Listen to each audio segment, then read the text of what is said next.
Okay, what's up, what's up, what's up?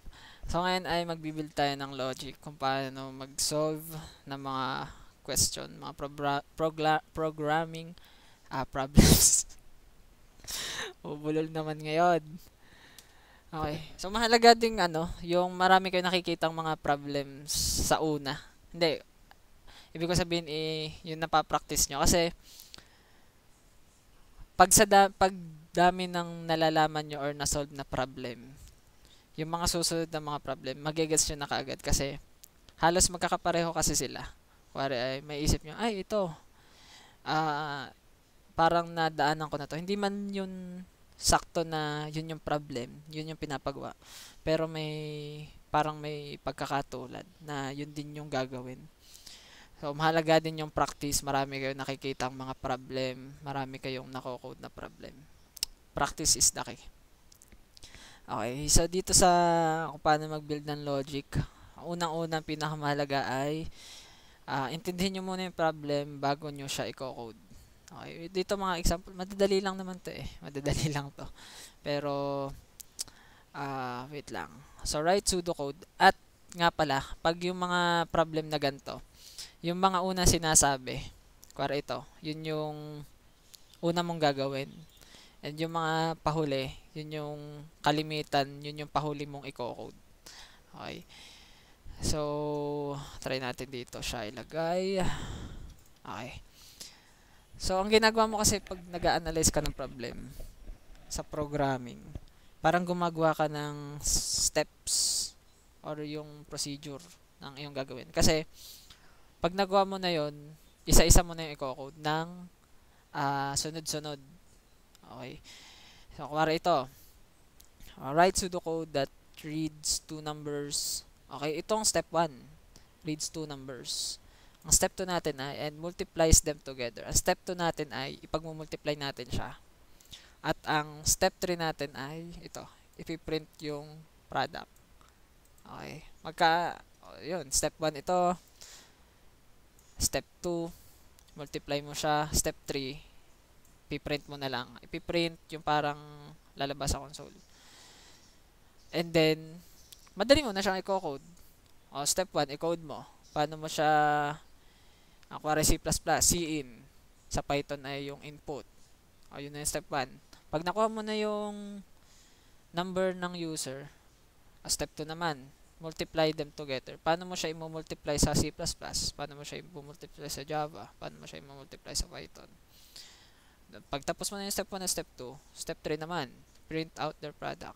Sa C++, cout. Sa Java ay yung system.out.print yata. Tapos, sa Python, different. Okay? So, sa example 2, so write pseudocode that tells a user that the number they entered is not 5 or 6. Okay, ito yung medyo mahirap na. Pero, kailangan mo din kasi alam yung, ito na yung parang humahalo na yung programming eh. Okay, kasi merong if na to eh. Kung gets nyo yung if. Kasi pag gagamit ka ng if, may dalawang choices. Or, parang sa ito tells the user that the number they entered is not 5 or 6. So kung pag tinagalog mo wait lang, nangating ilong ko. Okay, kung ang in-enter nila ay hindi 5 at 6, sasabihin mo daw sa user, parang tagalogin mo. So anong gagawin mo dito ang step 1? Ang step 1 mo dyan ay tells a number that they entered. Paano mo malalaman?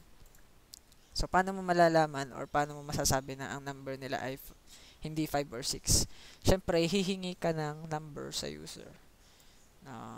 Okay, so kari ay hihingi mo. Yun ang step 1 natin. Hihingi tayo ng number sa user. Siyempre, kung hindi ka hihingi ng number, paano mo malalaman na hindi 5 or 6? So, yun step 1 natin.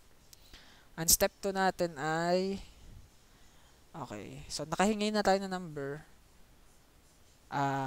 Kukonditionin na naman natin ngayon. Kukonditionin. Okay, so parang itetest natin siya kung 5 or 6 yung in-enter niya or yung binigay niya sa'yo. Paano mo siya malalaman? Gagamit ka ng if.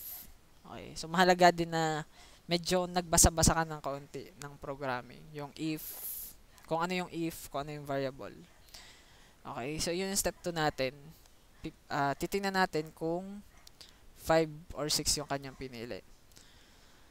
Ang step 3 natin ay yun yung mismong output. Kung 5 or 6 ang pare ay kung hindi 5 or 6 ang kanyang in-enter, ano yung ipiprint mo or yung ilalabas mo sa console? Kuwari ay your number is not 5 or 6. And then kung 5 naman, kung else ganun, ipiprint mo naman na 5 or 6 yung pinili niya. Basta ang mahalaga kasi sa una, naintindihan mo yung problem. Okay? Tagalogin mo sa utak mo. Okay, ganito yung gagawin. Basta pag alam mo na, tsaka mo siya i-code. Okay, so kailangan kong kumuha ng number sa user. Paano ko siya gagawin? Sa C++, mag-CCin ako. Ganon. Ito naman ay, ito, if din to eh. Okay, ito yung step 1. Ask a user to enter a number. So, hingi ka na number sa user. Yun yung step 1. Step 2 natin ay, so if the number is between 0 and 10, write the word blue. Pag may mga ganito, if na to. If number is between 0 and 10. So, paano mo siya? If number is between 0 and 10, ibig sabihin, greater than 0 and number is less than 10. Parang ganon. Diba? Mahalaga din pag nagpa-practice ka, titingin ka sa online ng mga problem. Okay lang na tingnan mo yung mga sagot, yung answer mismo doon. Kasi doon ka din mismo natututo. Tapos tsaka mo siya i-code ulit. So, if the number is between 10 and 20, ipiprint mo tong red, blue, tapos pag green naman ay between 20 and 30. Okay, if it is any other number, write that it's not correct color option. Okay. So, ganun lang. Intindihin nyo po muna siya. And then, kung hindi nyo siya maintindihan, try nyo siyang isulat. So, kuwari step 1, ito, enter a number. Yan. Step 2, kung ganito, yun. So, practice lang. Sadyang, practice makes perfect. No? So, yun.